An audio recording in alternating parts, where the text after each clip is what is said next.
किराना MP network देख रहे हैं आप। रानीखेत विधायक और दर्जाधारी मंत्री के बीच सिर फुटअव्वल, एक दूसरे पर पार्टी विरोध होने का आरोप लगा है। बड़ी खबर आपकी टीवी स्क्रीन पर। रानीखेत विधायक और दर्जा प्राप्त मंत्री के बीच झगड़ा, हाईकमान तक जा पहुंची दोनों नेताओं की लड़ाई। दोनों एक दूसरे के खिलाफ कार्रवाई की कर रहे मांग। प्रधान और विधायक के भाई के बीच हुए विवाद के बाद गरमाया मामला। रानीखेत विधायक और दर्जाधारी मंत्री के बीच सिर फुटअव्वल, एक दूसरे पर पार्टी विरोधी होने का लगाया गया आरोप। हाईकमान तक जा पहुंची दोनों नेताओं की लड़ाई। दोनों एक दूसरे के खिलाफ कार्रवाई की कर रहे हैं मांग। प्रधान और विधायक के भाई के बीच हुए विवाद के बाद यह मामला गरमाया।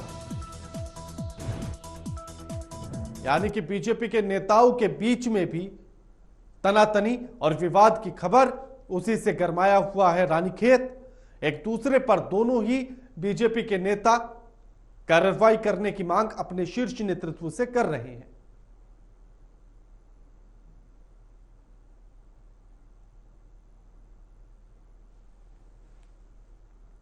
उत्तराखंड के जंगलों में लगी भीषण आग की रोकथाम के लिए धामी सरकार अब एक्शन में आ गई है। मुख्यमंत्री पुष्कर सिंह धामी ने कहा कि प्रदेश में दिन पर दिन बढ़ रही वनाग्नि की घटनाओं पर चिंता जताई। उन्होंने कहा कि आग पर काबू पाने के लिए सेना से मदद मांगी है। इसी के चलते सरकार आग पर काबू पाने के लिए जंगलों में हेलीकॉप्टर से पानी गिराकर आग बुझाने में लगी है और सरकार ने कहा कि जल्द ही काबू पा लिया जाएगा। वहीं आपको बता दें कि प्रदेश के जंगलों में लगी आग से अब तक 650 हेक्टेयर जंगल जल गया है। यह आग दिन पर दिन बढ़ती जा रही है।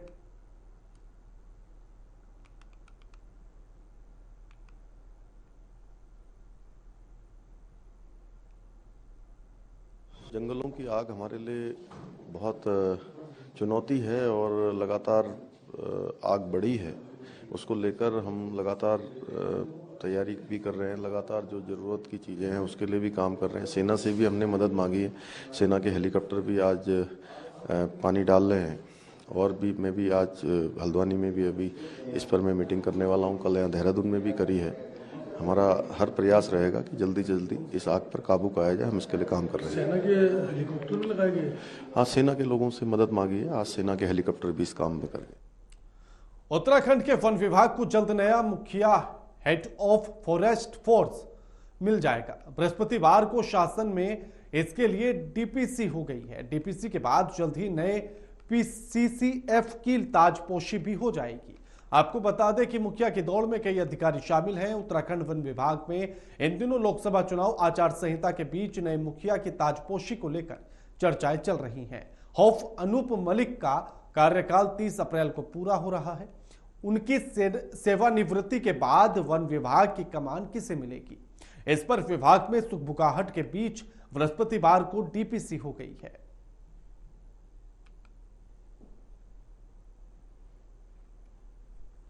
उत्तराखंड में वन विभाग के मुखिया का पद या उनका कार्यकाल 30 अप्रैल को पूरा हो जाएगा, लेकिन उससे पहले उम्मीद यह जताई जा रही है, यानी कि पीसीसीएफ अनूप मलिक का जो कार्यकाल है वो 30 अप्रैल को पूरा हो जाएगा।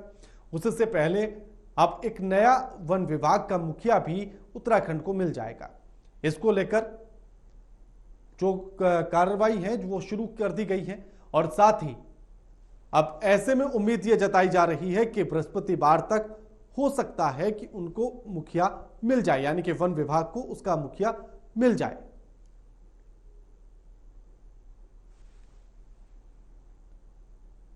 चारधाम यात्रा को लेकर शासन प्रशासन ही नहीं बल्कि धर्मनगरी हरिद्वार के संतों में भी उत्साह देखने के लिए मिल रहा है। संत इसे उत्तराखंड सरकार के द्वारा की जा रही बेहतर व्यवस्थाओं का परिणाम बता रहे हैं। जूना पीठाधीश्वर स्वामी अवधेशानंद गिरी ने इस बार चारधाम यात्रा को लेकर श्रद्धालुओं के उत्साह को सरकार के द्वारा की जा रही बेहतर व्यवस्थाओं का परिणाम बताते हुए कहा कि उत्तराखंड प्राकृतिक सौंदर्य से ओतप्रोत है और यहाँ का सौंदर्य लोगों को अपनी ओर आकर्षित करता है। उन्होंने इसे उत्तराखंड के भविष्य के लिए बेहतर संकेत बताया और कहा कि यात्रा शुरू होने से पहले लोगों का उत्साह यह बताता है कि लोग अब अपनी मूल संस्कृति की ओर लौटना चाहते हैं।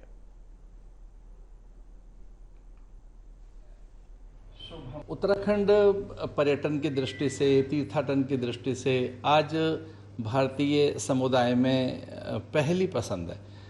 यहाँ का सौंदर्य, यहाँ की नदियाँ, झरने, यहाँ की हिमालय की झीलें और देव सत्ता सदा से आकर्षित करते रही है। पर आज सरकार की व्यवस्थाएं, यातायात के साधन, सूचना की तकनीक, संचार की क्रांति और एक अभूतपूर्व सुख सुविधाएं यात्रियों के लिए उत्तराखंड सरकार के द्वारा दी जा रही हैं, जो बहुत सबको आकर्षित कर रही हैं।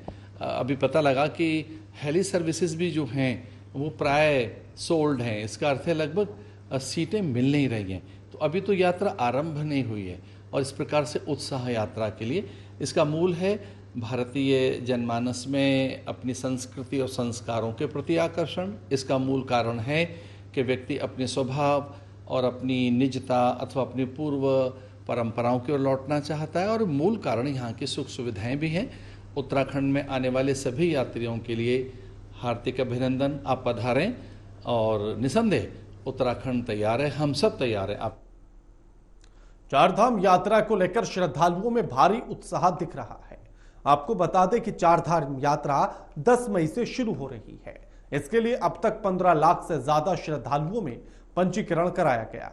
पिछले 11 दिनों में 15,12,993 श्रद्धालु पंजीकरण करा चुके हैं। वहीं अब तक गंगोत्री के लिए 2,77,901, यमुनोत्री के लिए 2,53,888, केदारनाथ के लिए 5,21,052 और बद्रीनाथ के लिए 4,36,688 और हेमकुंड साहिब के लिए 23,469 यात्रियों ने पंजीकरण कराया है। आपको बता दें कि इस साल चारधाम यात्रा में रिकॉर्ड श्रद्धालुओं के आने की उम्मीद है। चारधाम यात्रा में पिछले साल 54.82 लाख यानी कि 54,82,000 श्रद्धालु पहुंचे थे।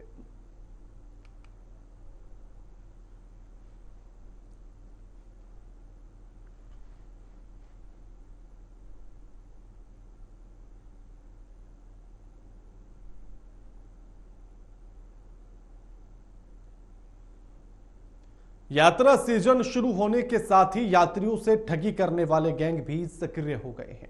हरिद्वार में एक धर्मशाला में ऑनलाइन कमरे बुक करने के नाम पर हरियाणा के यात्रियों से 6,000 की ठगी का मामला सामने आया है। आपको बता दें कि यात्रियों ने ऑनलाइन वेबसाइट पर हरिद्वार के जयपुरिया भवन धर्मशाला में 4 कमरे बुक कराए थे, जिसके लिए उन्होंने पेमेंट ऑनलाइन कर दी। यात्रियों को हरिद्वार पहुंचने पर पता चला कि धर्मशाला की ओर से उनके लिए कोई बुकिंग नहीं की गई, जिसके बाद उन्हें अपने साथ हुई ठगी का पता चला। वहीं हरिद्वार के एसपी सिटी स्वतंत्र कुमार ने कहा कि मामले की जांच की जा रही है, इस पर कार्रवाई की जाएगी। साथ ही उन्होंने लोगों से अपील करते हुए कहा कि लोग अधिकृत वेबसाइट के जरिए ही बुकिंग करें।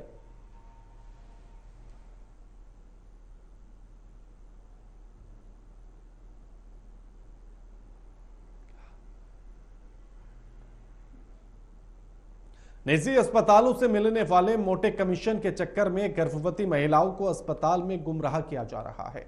प्रसव के लिए पहुंचने वाली हर गर्भवती महिला को लापरवाही और केस बिगाड़ने का खौफ दिखाकर आशाएं निजी अस्पताल ले जाने की सलाह दे रही हैं। इतना ही नहीं, निजी अस्पतालों में सुरक्षित प्रसव कराने की सलाह देकर आशाएं कमीशन के चक्कर में खेल खेल रही हैं, जिसको लेकर स्वास्थ्य महकमे के अधिकारी ऐसी आशाओं को चिन्हित कर कार्रवाई की तैयारी करने में जुटे हैं। आपको बता दें कि उधम सिंह नगर, काशीपुर और जसपुर में आशाओं पर गंभीर आरोप लग रहे हैं कि निजी अस्पतालों से मिलकर आशाएं मोटे कमीशन का खेल खेल रही हैं और सरकार के निर्देशों की जमकर धज्जियां उड़ाई जा रही हैं, जिसको लेकर स्वास्थ्य विभाग के अधिकारियों ने अपनी कमर कस ली है और ऐसी आशाओं पर निगरानी रख कार्रवाई करने की बात की जा रही है।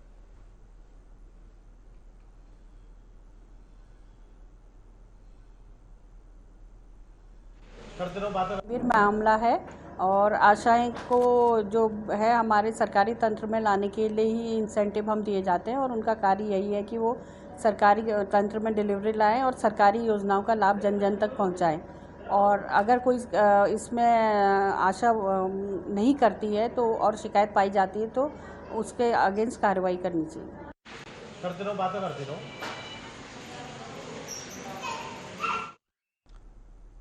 हरिद्वार पुलिस ने गंगा के बीच फंसे एक बुजुर्ग समेत 2 लोगों को सफल रेस्क्यू कर उन्हें बचा लिया है। रेस्क्यू के बाद पता चला कि दोनों व्यक्ति साधना करने के लिए गंगा के बीच बने टापू पर गए थे, मगर गंगा का जलस्तर बढ़ने से बीच में ही फंस गए। थाना पुलिस ने जल पुलिस के सहयोग और कड़ी मशक्कत से टॉर्च की रोशनी से रात में ही दोनों का रेस्क्यू किया और बुजुर्ग को उपचार के लिए अस्पताल भेज दिया गया।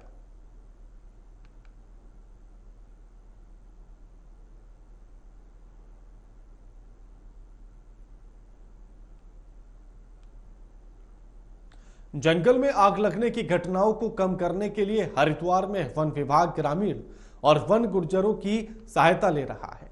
इसके लिए अलग अलग कार्यक्रम चलाकर वन गुर्जरों और किसानों को आग के कारणों के लिए जागरूक किया जा रहा है। साथ ही आग लगने के दौरान वन कर्मियों की मदद करने का आग्रह भी किया जा रहा है। आपको बता दें कि गर्मी बढ़ने के साथ ही जंगलों में आग लगने की घटनाएं लगातार बढ़ रही हैं। हालांकि इस फायर सीजन में अभी तक हरिद्वार के जंगलों में आग की कोई घटना नहीं हुई, लेकिन एहतियात के तौर पर वन महकमा हर स्तर पर आग से बचाव की तैयारी में जुटा है।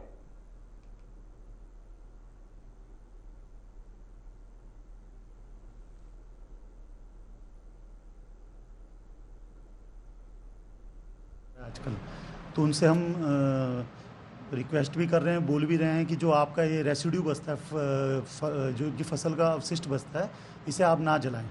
वैसे तो वो लोग भूसा ही बना रहे हैं, मैंने देखा भी जाके पथरी के इधर उधर लोगों से बात करी, फिर भी उन्हें हमने जागरूक किया कि इस पर आग ना लगाएं, जिससे कि जंगल में कहीं आग ना पहुंच जाए। और जैसे गुज्जर्स हैं, काफ़ी सारे गुज्जर नापलैंड में रहते हैं, इधर संरक्षित पट्टियों के किनारे हो गया, चाहे THDC के लैंड में इधर हैं, सिंचाई विभाग की भूमि में, उन्हें भी हमने जागरूक करा है कि आप लोग यहाँ रहते हैं तो आपका फ़र्ज भी बनता है कि अगर कोई गैर गतिविधि या फिर कोई ऐसा आपको संदिग्ध व्यक्ति यहाँ पे दिखता है आग जलाता हुआ या कुछ, तो हमें तुरंत सूचना दी जाए, उस पर त्वरित कार्रवाई करी जाएगी।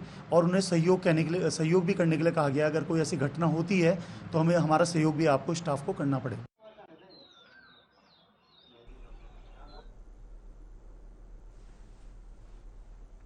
उत्तराखंड में एक बार फिर से मौसम का कहर देखने के लिए मिल रहा है। जहां चिलचिलाती तेज धूप से जंगलों में आग का तांडव देखा जा रहा है, तो वहीं दूसरी ओर बढ़ती गर्मी से जंगली जानवर पानी के लिए भी तरस रहे हैं।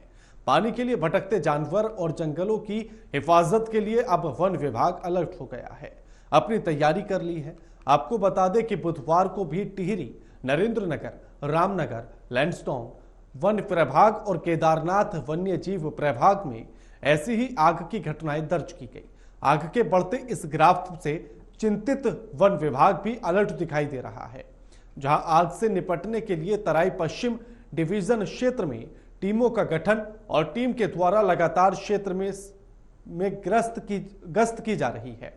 इतना ही नहीं, जंगल में रहने वाले वन्य प्राणी आग से बचाने के साथ साथ इस वन्य जीवों को किसी भी तरीके से पीने के पानी की समस्या न हो, उसको लेकर भी DFO प्रकाश चंद्र आर्य ने इंतजाम करने शुरू कर दिए हैं।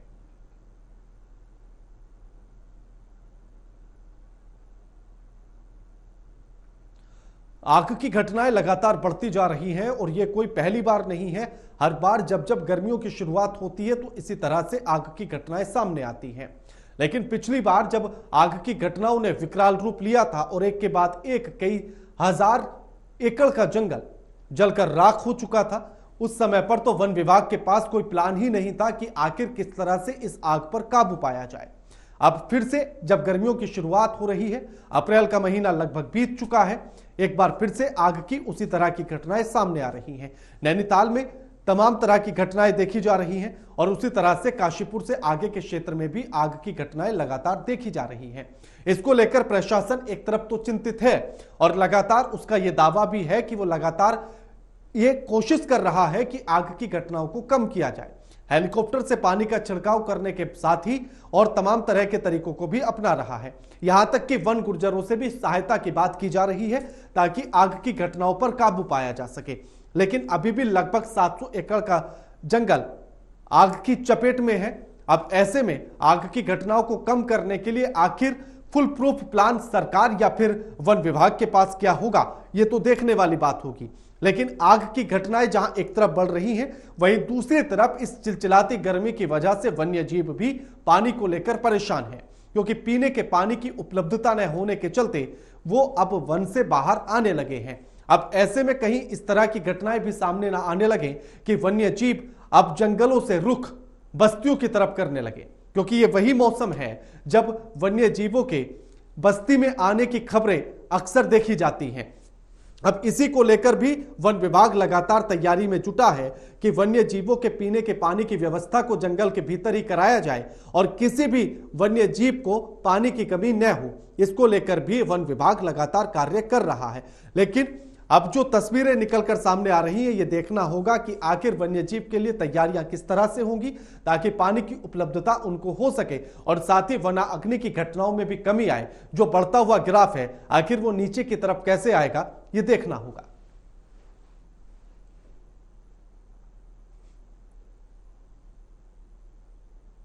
देखिए, इस समय बरसों में गर्मी बहुत ज़्यादा हो रही है और जंगलों में आग की घटनाएं भी बहुत तेज़ी से फैल रही हैं। तो तराई में, लेकिन हम लोग हैं, तराई के जंगल हैं, तो थोड़ा सा उस लेवल पे आग यहाँ पे नहीं लगती है, और अगर लगती है तो तेज़ी से हम लोग कंट्रोल कर लेते हैं। हमारे पास लगभग हमने 80 फायर वॉचर्स और हमारा क्रू स्टेशन क्रू मेंबर्स लगे हुए हैं, जिसमें कि हम आग के रोकथाम के लिए पूरी तरह से अलर्ट हैं और उसकी पूरी तैयारी है हमारी। तो इसलिए हमारे यहाँ आग की घटनाएं बहुत ज़्यादा है नहीं, लेकिन जो क्योंकि गर्मी का मौसम है, जंगली जानवरों के लिए पानी की व्यवस्था करना ये हमारी पहली प्राथमिकता है। तो हमारे जितने भी वाटर होल्स हैं जंगल के अंदर जो भी बने हुए वाटर होल्स में, सब में नियमित रूप से हम लोग टैंकर से, जहाँ तक हमारा पानी की जो हमारी लाइन है वहाँ से अगर लाइन से अगर पड़ जा रहा है तो ठीक है, नहीं तो जिस जगह पे पानी की लाइन नहीं है वहाँ पे हम लोग टैंकरों से व्यवस्था करते हैं पानी की। और लगातार इसमें जो है देख रेख हमारी चल रही है कि कहीं पे भी कोई ऐसा ना हो कि जंगल में पानी की कमी की वजह से आबादी की तरफ जाए। डोईवाला हरिद्वार हाईवे पर माजरी चौक पर फिर से बड़ा एक्सीडेंट हुआ है। यहां ट्रक और कार की आमने सामने से टक्कर हो गई, जिसमें 2 लोगों की मौके पर ही मौत हो गई है। यह हादसा कल देर शाम 11 बजे का है। वहीं इस देर रात 11 बजे का है। वहीं इस हादसे का वीडियो भी सोशल मीडिया पर वायरल हो रहा है। सूचना पर पहुंची पुलिस मामले की जांच में जुटी है।